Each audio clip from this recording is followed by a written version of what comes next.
Ang agenda natin for today, dumating na yung in-order ko sa Lazadang pamalit na tambucho. Nagbabalik yung Trident, so nasa akin na ulit yung Trident.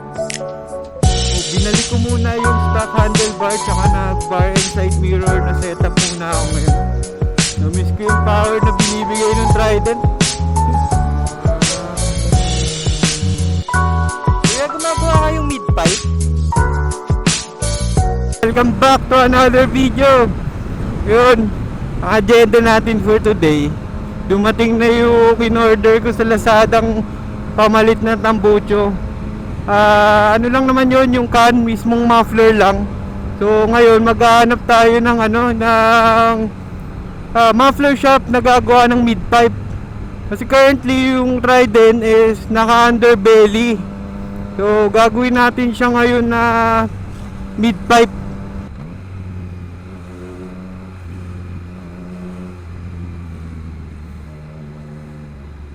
So bakit nga ba tayo magpapalit ng tambucho? So ang pinaka-reason talaga dun is yung subdivision namin, unfortunately is bawal daw yung maingay na tambucho.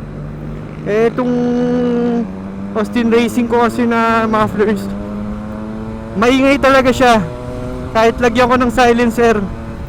So hopefully yung Akrapovic na M1 na replica na nabili natin sa Lazada Racing, medyo tahimik na siya in standards yung subdivision namin. Hopefully. Ayun yung agenda ko ngayon. Pakita ko sa inyo kung ano yung nabili ko na muffler, tambucho. Then pakita ko rin sa inyo yung yung luma kong tambucho, yung Austin Racing ko na nakakabit ngayon sa bike. Dito lang naman yun, so parang mga 5 kilometers away lang, lapit lang. So sana wala silang ginagawa para ma-accommodate tayo. Yung kabanggaan, ano yun? Mapapansin nyo nagbabalik yung Trident. So ito na ulit yung bike na makikita nyo madalas sa mga susunod na video. Binalik ko muna yung stock handlebar tsaka nag-bar and side mirror na setup muna ako ngayon. Nanawa kasi ako dun sa itsura nung nung parang clip-on handlebars. Tsaka mas komportable kasi itong tong handlebar. Kasi naka straight body ako pag nagra-ride with this. Unlike nung clip-ons, medyo nakayuko tayo dun. Naka forward ka. Nagawa mo kuya, tumilid. Dito muna tayo sa more comfortable riding position.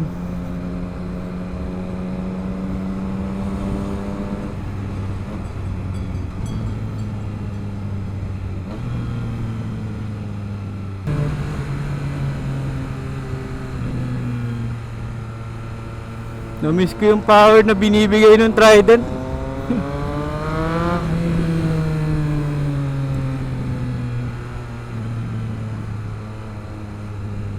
Iba talaga yung power ng 660cc. Don't get me wrong, na-enjoy ko yung 400cc, pero iba pa rin talaga yung power ng 600.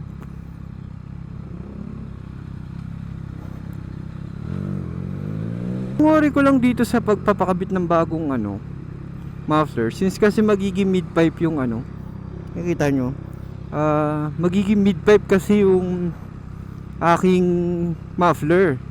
Ngayon meron kasi yung side bag sa right side ng motor. Ang worry ko baka naman tamaan yung side bag ko nung bagong muffler, since medyo mataas na siya. O kaya kung hindi man tamaan directly is mainitan yung side bag.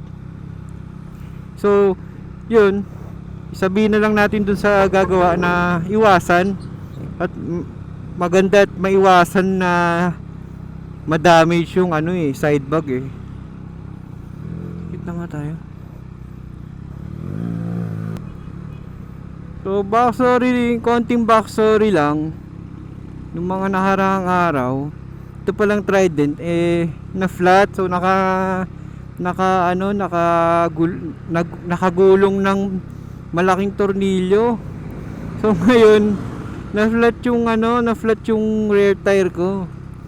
So, pinavulcanize naman siya, tapos kinaya ng dalawang pasak. Pero at this point, 18,000 kilometers na rin yung tinakbo ng gulong ko. So I think nasa point na rin tayo na magpapalit na tayo ng gulong. So one of the next video or content is yung pagpapalit ko ng gulong, at saka ano yung papalit nating gulong. So ano ba suggestions nyo? Kung magsistick ba tayo sa road series o palit tayo ng power series. So either road 6 or power 6 pa yung counterpart nya. Either yun sa dalawang gusto kong ipalit. So I'll stick with Michelin kasi yung stock tires nito is Michelin eh. So tiwala na ako sa Michelin.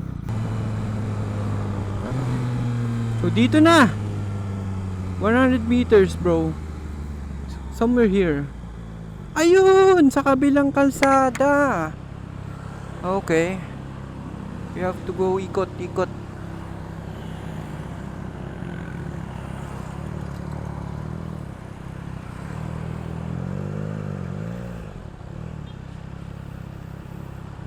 Yun dito. Goy. Tingnan natin kung tatanggapin tayo. Accommodate pa tayo. Tatanong muna tayo.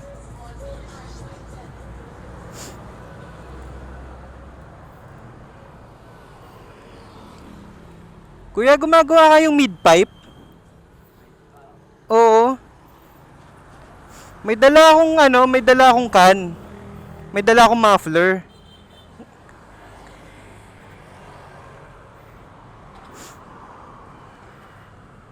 Ito guys yung pakita ko yung nakuha nating muffler sa Lazada Racing.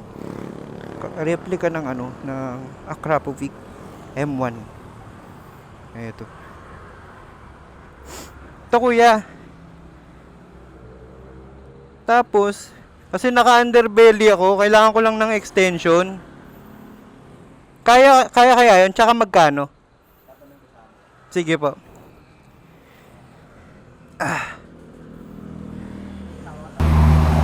Ito yung current na tambutso natin, Austin Racing.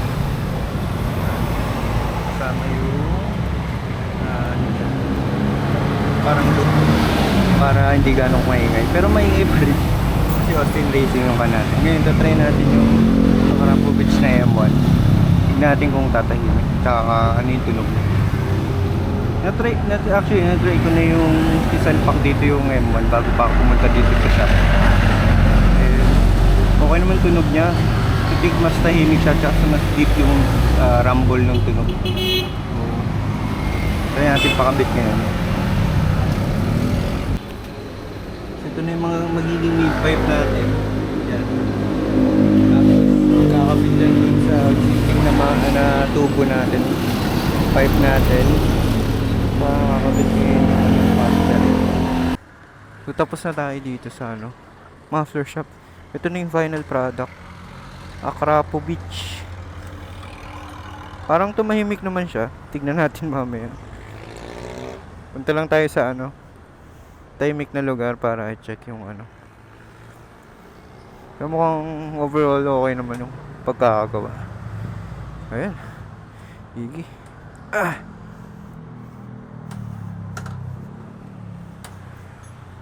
Upya. Righty. Thank you kuya.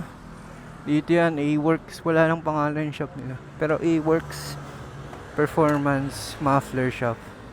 Dito sa may Binyan. Nagpas lang ng Central.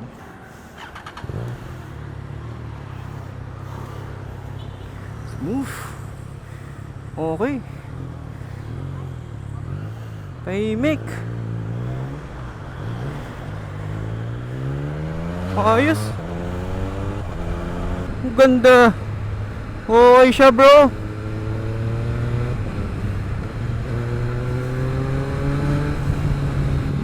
Solid.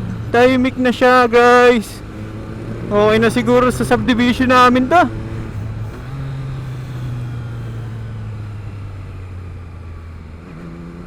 Hindi ko na nga marinig yung muffler eh. Kayo makaka-judge nyo ito kung tahimik na siya sa video. Pero sa personal, tahimik na siya. Ganda ng tunog. Buong buo.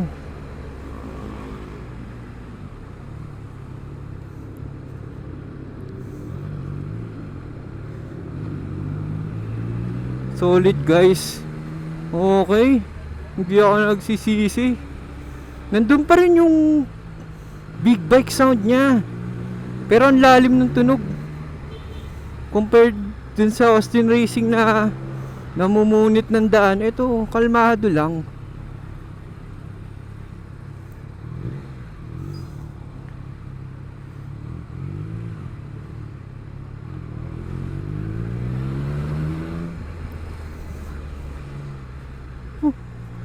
Ano na, tinanggal na yung relays pala dito. Tagal ko nang di nakakadahan dito sa Binyan. Tangala na palang relays.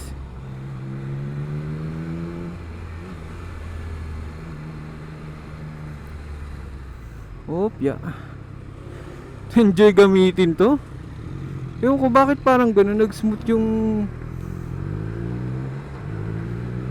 motor ko dahil lang sa muffler. Ang ganda ng tunog ng muffler sa personal. Ano siya, buong buo yung tunog niya.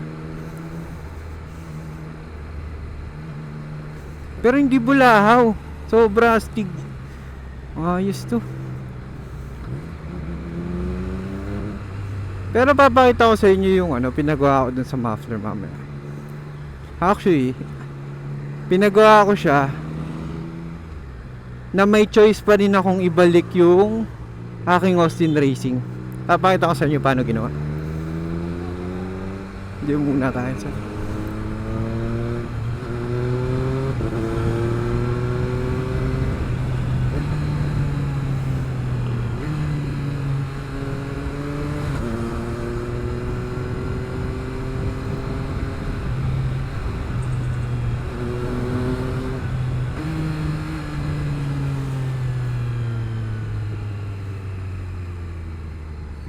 grabe, solid to. Hindi ka mahiyang marangkada ng mabilis kasi hindi ganun kalakas yung muffler mo. Pero nandun pa rin yung tunog ng inline 3. Nandun pa rin yung pagka big bike niya.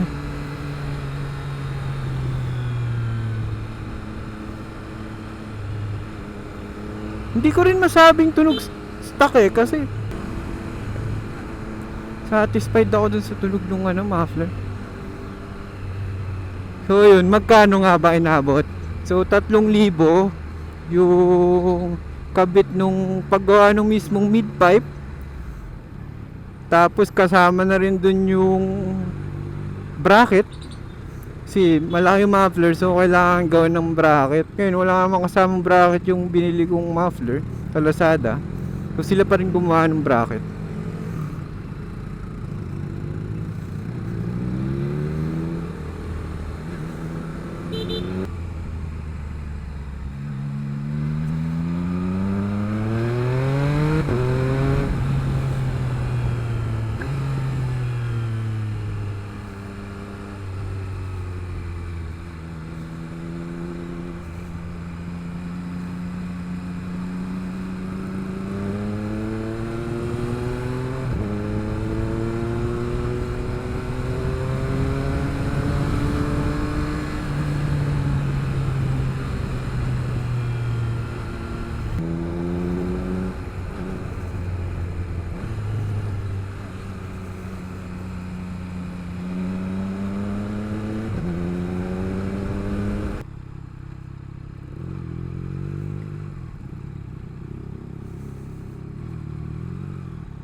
Tapos na tayo magpagawa ng muffler natin.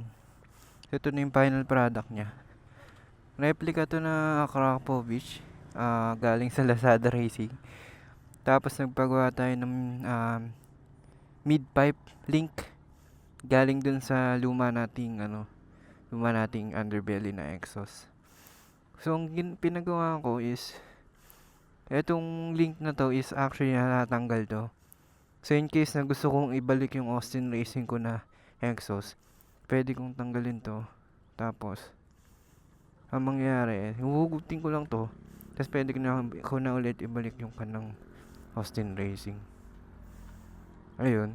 So pinasadya ko talaga siyang ganun para meron akong options na ibalik. Meron din akong options na bumalik ng underbelly exhaust. Ayun. Uwi na tayo kasi malapit nang umulan. At baka abutan tayo ng ulan.